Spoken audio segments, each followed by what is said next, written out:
حضرت اماں عائشہ صدیقہ رضی اللہ تعالیٰ عنہ فرماتی ہیں، نبیوں کے تاجدار امام الانبیاء صلی اللہ علیہ وسلم کبھی کبھی یہ دعا بھی فرمایا کرتے تھے، اللہم حاسبنی حسابا یسیرا، اے اللہ حساب میں آسانی فرما۔ فقالت عائشہ رضی اللہ تعالیٰ عنہ مل حساب الیسیر، یا رسول اللہ صلی اللہ علیہ وسلم آسان حساب سے کیا مراد ہے؟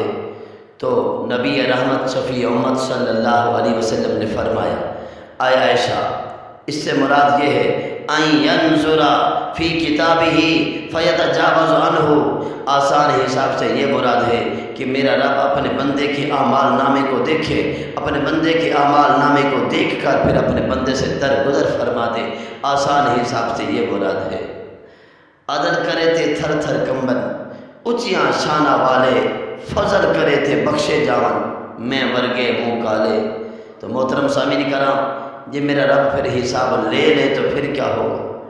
وہاں پہ تو ہر کسی نے حساب دینا ہے، ہر کسی سے حساب ہوگا، کوئی بادشاہ ہے یا فقیر ہے، کوئی امیر ہے یا غریب ہے، چاہے کوئی بھی ہے، اللہ رب العزت نے ہر کسی سے حساب لینا ہے۔ میرے رب نے پیدا کیا ہے، اللہ نے انسان کو کچھ ذمہ داریاں عطا فرمائی ہیں، آج ہم نے ذمہ داری پوری نہ کی تو پھر کل قیامت والے دن میرے رب نے پوچھنا تو ہے نا۔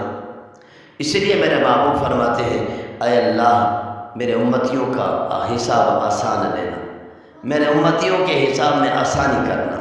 تو میرے محبوب علیہ السلام کی یہ دعا تعلیم امت کے لیے ہے کہ اے میرے امتیوں یہ دعا مانگا کرو، اللہم حاسبنی حسابا یسیرا، اللہ پاک ہم سب کا حساب آسان فرمائے۔